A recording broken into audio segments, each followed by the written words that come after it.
Les États-Unis viennent de frapper Bushehr, pas la côte à proximité, pas une base militaire à 1 heure de route. La ville elle-même, celle qui se dresse juste à côté de l'unique centrale nucléaire en fonctionnement de l'Iran, un réacteur de conception russe qui produit en ce moment de l'électricité pour le réseau national iranien. Plusieurs sites à l'intérieur de la ville de Bushehr ont été touchés par des projectiles américains, selon le gouverneur de la province, s'exprimant directement auprès de l'agence de presse d'État iranienne. Et ce détail change toute la nature de ce que cette guerre est devenue cette nuit. Pendant 9 nuits consécutives, la campagne américaine s'est concentrée sur la dégradation de capacités militaires, défense côtière, réseau de défense aérienne, stockage de missiles, infrastructures de commandement et de communication. Toutes ces cibles, aussi graves soient-elles quand on les frappe, sont de nature militaire et industrielle. Une centrale nucléaire, même quand le réacteur lui-même reste intact, appartient à une toute autre catégorie. Alors je veux que vous gardiez une question en tête pendant les 20 prochaines minutes, parce que c'est elle qui sépare le titre spectaculaire de ce qui se joue réellement. Y a-t-il des lignes qui, une fois franchies, ne se retraversent pas en sens inverse? Car c'est peut être ce qui vient de se passer. Une guerre qui frappe à la lisière d'un réacteur en marche n'est plus la même guerre que celle qui visait des radars côtiers il y a 2 semaines. Toute cette analyse tient dans cet écart, entre une escalade de plus que l'on compte et un seuil que l'on ne défranchit pas. Ce n'est donc pas simplement une frappe de plus, c'est un franchissement de seuil. Je vais décortiquer cette cascade en 4 temps. D'abord, ce qui a été touché et pourquoi le périmètre d'une centrale n'est pas une cible comme les autres. Ensuite, pourquoi le nucléaire crée une catégorie de risque que rien d'autre dans ce conflit ne crée. Puis le tableau complet de cette 9e nuit où le nucléaire n'est qu'un fil parmi d'autres. Et enfin, l'échiquier élargi où la Russie, un pont ferroviaire et un chef suprême introuvable changent la dimension même du conflit. Gardez ce dernier point en tête. Une règle avant d'entrer dedans. Certaines des informations les plus lourdes de cette nuit émanent de sources iraniennes officielles ou de rapports non confirmés. Mon travail est de séparer ce qui est établi de ce qui reste à vérifier. Quand une information est incertaine, je vous le dirai. Premier domino. Le périmètre d'un réacteur. Soyons précis, car la précision compte ici plus que dans presque n'importe quelle autre histoire. Le gouverneur de Bushehr a déclaré à l'agence de presse d'État qu'il y a quelques minutes, plusieurs endroits de la ville avaient été touchés par les projectiles de l'ennemi américain. Ce n'est pas une affirmation contestée, c'est un responsable provincial iranien qui parle publiquement, nomme la ville et décrit l'attaque. Séparément, le gouverneur adjoint a confirmé que les cibles incluaient le périmètre de la centrale nucléaire de Bushehr, la base militaire de Chogadak, et une jetée de pêche au sud de la province. Une frappe plus tôt le même jour avait touché une jetée à Azaluye, mettant le feu à des bateaux de pêche appartenant à des habitants. Retenez ces barques en flammes, dans un récit saturé de réacteurs et de projectiles, ce sont des pêcheurs qui perdent leur outil de travail. Que signifie exactement le périmètre de la centrale de Bushehr? Cette expression fait un travail considérable et mérite une lecture attentive. Le réacteur de Bushehr est l'unique centrale nucléaire civile en fonctionnement de l'Iran. Il a été construit avec l'aide russe, conçu par Rosatom, et il est raccordé au réseau électrique iranien depuis 2013. Quand des projectiles frappent le périmètre d'une telle installation, ils atteignent l'enceinte d'un complexe qui contient un réacteur nucléaire actif, des systèmes de refroidissement, des infrastructures de stockage et la zone tampon immédiate qui sépare une centrale en marge du monde extérieur. Chaque grand organisme international de sûreté nucléaire traite le périmètre d'un réacteur en fonctionnement comme une catégorie de cible entièrement différente de tout autre site militaire ou industriel, précisément parce que les conséquences d'une brèche de confinement ne se mesurent pas en rayons de souffle, mais en décennies et en exposition aux radiations à travers plusieurs pays. Voilà pourquoi cette nuit n'est pas une nuit comme les 8 précédentes. On peut détruire un radar, un dépôt de missiles, un centre de commandement, et les conséquences, si graves soient-elles, restent bornées dans l'espace et dans le temps. Une frappe près d'un réacteur en marche introduit un risque d'une autre échelle, un risque qui, une fois matérialisé, ne se répare pas. C'est le premier seuil franchi et c'est celui qui commande tous les autres. Deuxième domino. Pourquoi le nucléaire est différent? C'est pas la première fois que Bushehr est frappé durant cette guerre, et l'historique éclaire le danger. L'Agence internationale de l'énergie atomique suit des incidents sur le site depuis le mois de mars, rapportant plusieurs frappes sur les abords de la centrale, dont un incident qui avait tué un ouvrier de production par des éclats de projectiles. Dans chacun de ces cas antérieurs, l'agence a confirmé qu'aucune hausse de radioactivité n'avait été détectée et que le réacteur continuait de fonctionner normalement. Le ministre iranien des Affaires étrangères affirme que l'installation a été frappée à 4 reprises depuis le début de la guerre. Les frappes de cette nuit portent sans doute ce nombre plus haut. Et c'est ici qu'il faut comprendre l'avertissement des experts, parce qu'il déplace le regard. Le directeur général de l'agence a, tout au long de ce conflit, appelé à la retenue maximale, prévenant que même des frappes qui n'atteignent pas directement le réacteur peuvent provoquer des conséquences de sûreté en cascade si elles endommagent les systèmes d'eau de refroidissement, les infrastructures d'alimentation électrique ou les réseaux d'instrumentation qui surveillent l'état de fonctionnement de la centrale. Ce ne sont pas des capacités militaires avec des solutions de rechange. Ce sont les systèmes spécifiques qui empêchent un réacteur nucléaire en marche de devenir quelque chose de beaucoup plus dangereux. Le refroidissement, le stockage du combustible usé, l'instrumentation qui surveille les paramètres, les alimentations externes qui font tourner les systèmes de sûreté, voilà ce qui se tient à l'intérieur d'un périmètre. Un détail vaut tous les communiqués sur ce point. Rosatom, le partenaire russe de la centrale, évacue son personnel non essentiel du site par vagues successives depuis le début de cette guerre, environ 250 employés, et leurs familles mis à l'abri hors d'Iran. Quand les professionnels de la sûreté nucléaire qui connaissent le mieux le risque, ceux-là même qui ont construit et opèrent la centrale, quittent les lieux, cela vous dit à quel point ce risque est pris au sérieux. Voilà l'idée à retenir. À ce jour, il n'y a aucune indication de rejet radioactif et c'est essentiel. Mais chaque frappe qui tombe plus près des infrastructures opérationnelles rétrécit la marge entre une frappe de périmètre sans conséquences radiologiques et une frappe qui en aurait. On ne joue pas longtemps avec une marge qui se réduit. Il faut mesurer ce qui distingue vraiment une centrale de tout autre objectif. Pour 9 nuits, la campagne a visé des capacités militaires. Ces cibles portent des conséquences sérieuses quand on les frappe, mais elles sont par nature militaires et industrielles. Une centrale nucléaire, même le réacteur intact, est différente en degrés et en nature. Les systèmes de refroidissement, le stockage du combustible usé, l'instrumentation qui surveille les paramètres de fonctionnement, les alimentations électriques externes qui font tourner les systèmes de sûreté ne sont pas des capacités de secours que l'on peut contourner militairement. Ce sont les infrastructures précises qui empêchent un réacteur en marche de devenir bien plus dangereux. Le directeur général de Rosatom avait d'ailleurs confirmé, dans une phase antérieure du conflit, qu'une des frappes précédentes à Bouchehr avait touché la zone proche du service météorologique de l'installation, décrit comme située à proximité immédiate d'une unité de production en fonctionnement. C'est en réponse à ce genre d'incident que la corporation a lancé l'évacuation de son personnel. Autrement dit, on ne parle pas d'une menace théorique. Les frappes tombent déjà à quelques mètres d'installations vitales, et ceux qui les opèrent en tirent la conclusion la plus claire qui soit, celle de partir. Troisième domino, le tableau complet d'une 9e nuit. Car Bouchehr est le détail le plus alarmant, mais il n'est pas le seul. Cette nuit est la 9e consécutive de frappes américaines sur l'Iran. Le commandement central a confirmé un nouveau round visant des centres de commandement militaires iraniens, des sites de défense aérienne et de surveillance côtière, des capacités maritimes, des infrastructures de lancement de missiles et de drones et des réseaux de communication. Le président américain, rentrant à Washington après avoir assisté à la finale de la Coupe du Monde, a confirmé aux journalistes avoir frappé l'Iran très fort de nouveau cette nuit et a dit le faire en l'honneur de 3 grands patriotes, un chiffre suggérant que le bilan américain de l'attaque en Jordanie serait désormais de 3, plutôt que les 2 tués et un disparu rapporté précédemment. Il a réaffirmé que les frappes visaient à garantir que l'Iran ne puisse pas avoir d'armes nucléaires.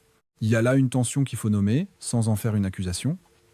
La centrale de Bouchehr est une installation nucléaire civile, productrice d'électricité, placée sous supervision internationale et distincte de tout programme d'armement.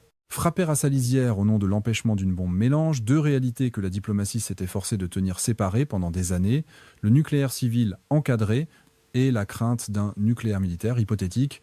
Approcher les projectiles d'un réacteur civil pour prévenir une arme, c'est prendre le risque de provoquer, avec un site pacifique, la catastrophe même que l'on prétend éviter. Cette confusion des catégories est précisément ce que les organismes de sûreté redoutent, car elle érode la ligne qui a toujours protégé les centrales civiles, en temps de guerre comme en temps de paix. Et l'Iran ne reste pas immobile pendant que ces villes sont frappées. Cette nuit, la garde révolutionnaire a revendiqué une frappe sur un centre de commandement des forces spéciales ennemies dans la région d'Al-Tanf, en Syrie, la décrivant comme une attaque surprise et une vengeance pour le sang de soldats tués dans une ville du sud-est iranien. Le Koweït a confirmé que ses défenses aériennes engageaient activement des drones hostiles, prévenant ses habitants que toute explosion entendue serait le fait des interceptions, non de frappes directes. Bahreïn a connu une activité de représailles conforme au schéma de chaque nuit de cette semaine. Et dans le détroit, la garde a annoncé publiquement que 2 pétroliers tentant de traverser Hormuz par une route sud jugée dangereuse avaient explosé et été arrêtés. L'agence maritime britannique a confirmé de son côté qu'un navire brûlait dans le détroit, à quelques milles au nord-ouest de Qassab, en Oman, sans encore en établir la cause. Le secrétaire d'État américain a abordé directement la question d'Ormuz, déclarant qu'il est clair que l'Iran, ou du moins certaines personnes en Iran, veulent contrôler le détroit et le tenir comme un levier contre le monde. Il a ajouté que les États-Unis continueraient de protéger la navigation mondiale, mais que d'autres pays devaient commencer à faire leur part, à fournir du matériel ou un soutien financier. Cette formule, certaines personnes en Iran, mérite qu'on s'y arrête. Elle suggère au plus haut niveau du gouvernement américain l'idée qu'il n'existe peut-être pas une structure de décision iranienne unifiée et qu'une partie de ce qui se passe autour du détroit pourrait être le fait d'éléments de la garde agissant avec une autonomie que l'appareil diplomatique de Téhéran ne contrôle pas entièrement. Cet appel au partage du fardeau, glissé au milieu d'une nuit de frappe sur un périmètre nucléaire, résonne d'ailleurs plus sombrement qu'il n'y paraît. Car ce que le secrétaire d'État décrit, une coalition multilatérale prenant une responsabilité partagée pour le détroit, dépend entièrement du fait que le conflit reste dans une catégorie de risques que d'autres pays acceptent d'assumer. Une guerre qui inclut des frappes répétées à proximité d'un réacteur en marche et des représailles iraniennes contre les infrastructures électriques de plusieurs États du Golfe n'est plus le même calcul de risque qu'au premier soir de la campagne. Demander à d'autres de porter le fardeau au moment précis où l'on franchit le seuil nucléaire, c'est peu être demander l'impossible. Quel gouvernement voudra partager la responsabilité d'une guerre qui frôle la catastrophe radiologique ? Sur le terrain naval, la démonstration continue. Pourtant, le commandement américain affirme avoir, depuis le rétablissement de son blocus, dérouté 6 navires et mis un 7e hors d'usage. Chaque camp met en scène sa maîtrise du détroit. Aucun ne la détient entièrement. 4e domino, l'échiquier élargi. Car ce conflit a débordé le duel entre Washington et Téhéran, et Boucher en est la preuve la plus éclatante, par un angle que l'on oublie, la Russie. La centrale a été construite par Rosatom, la corporation nucléaire d'État russe, qui y maintient une présence physique à travers ses ingénieurs. Frapper son périmètre après des semaines à regarder ses propres techniciens évacués porte un poids qu'aucune autre réaction gouvernementale ne porte. Comment Moscou répond à une frappe fraîche directement sur le périmètre de Boucher alors qu'elle a construit et opère cette centrale est une question qui dépasse de loin les dimensions militaires de ce conflit. Et il y a un autre coup cette nuit dont la portée dépasse le champ de bataille. La même vague de frappe aurait touché un pont ferroviaire dans le nord de l'Iran, sur une ligne qui relie Téhéran à la Chine et à la Russie par le Turkménistan et le Kazakhstan. Frapper ce pont, c'est pas dégrader des défenses côtières ni la capacité de l'Iran à tirer sur des pétroliers. C'est trancher l'une des artères économiques de secours que l'Iran utilisait précisément parce que le blocus naval américain étrangle ses ports du Golfe. Un tel coup atterrit autant à Moscou et à Pékin, les deux pays les plus directement affectés par la coupure de cette liaison ferroviaire, qu'à Téhéran.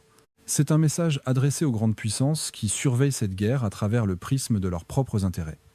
Le pont visé, dans la province de Golestan, au nord-est, dessert une ligne qui constitue un corridor commercial terrestre reliant Téhéran à la Chine et à la Russie, via le Turkménistan et le Kazakhstan. En le frappant, l'Amérique ne dégrade pas une capacité de tir, elle sectionne une bouée de sauvetage économique, celle-là même que l'Iran actionne pour compenser l'étranglement de ses ports par le blocus naval. On voit la logique d'ensemble. Couper le Golfe par la mer, puis couper les voies de contournement par la terre, pour asphyxier l'économie iranienne de tous les côtés à la fois. Mais on voit aussi le risque, en tranchant une artère qui nourrit Moscou et Pékin autant que Téhéran, on transforme une guerre régionale en affaire qui touche directement les intérêts de deux grandes puissances rivales.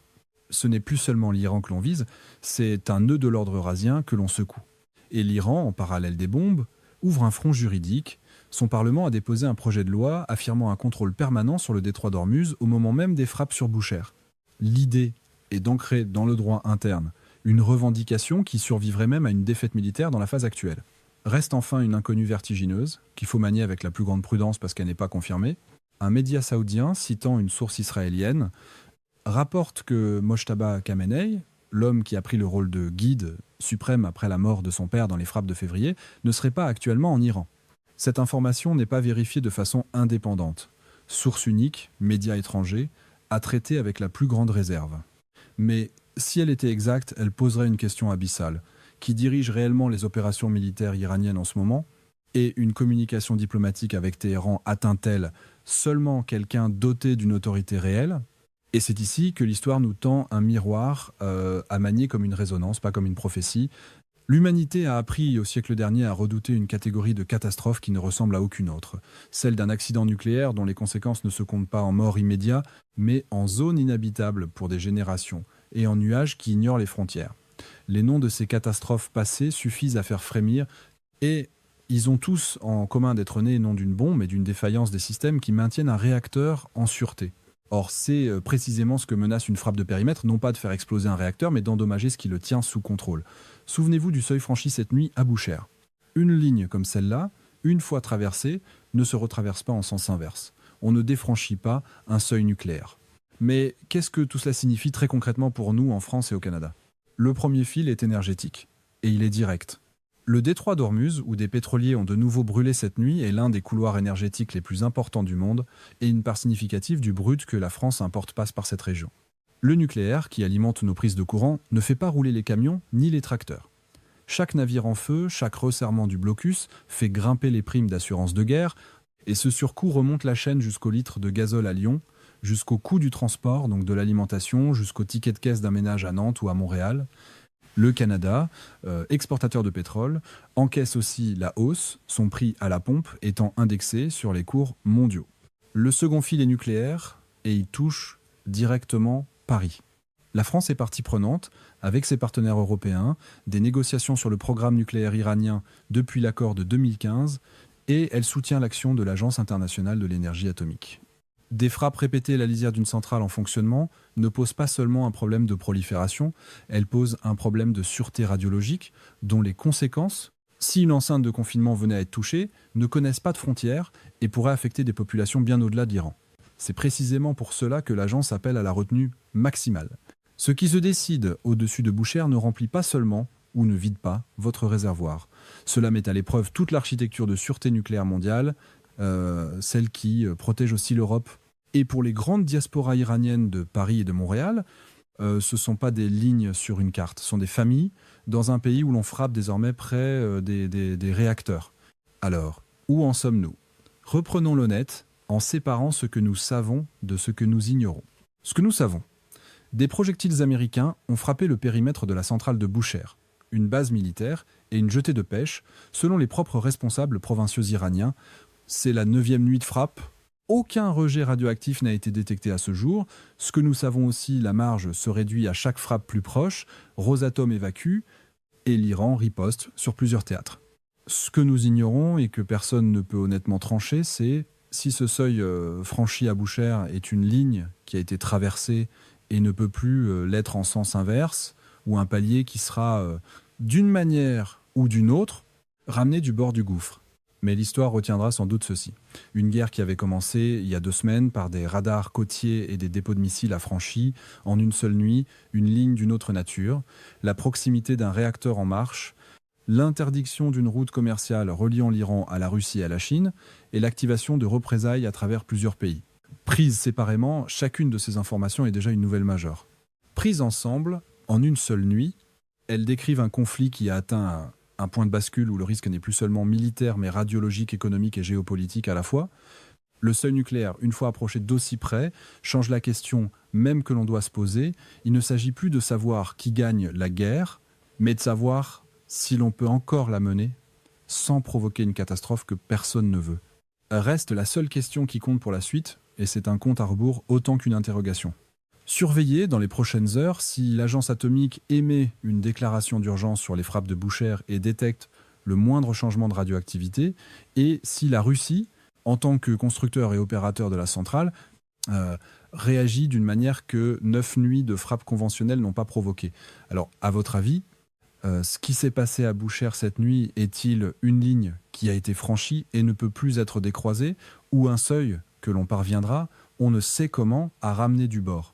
Surveillez aussi si le navire confirmé en feu dans le détroit est bien l'un des pétroliers que la garde prétend avoir arrêté et combien de membres d'équipage se trouvaient à bord, car derrière ces revendications croisées, il y a peu être des vies.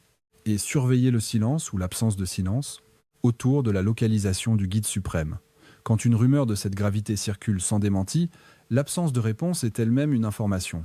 Regardez la réaction de l'agence et celle de Moscou, parce que c'est là, et non dans les communiqués de victoire, que se lira si cette guerre vient de changer cette nuit de nature. Un seuil, quand il est franchi, ne prévient pas toujours au moment où il l'est. On le mesure souvent qu'après, quand il est trop tard pour revenir en arrière.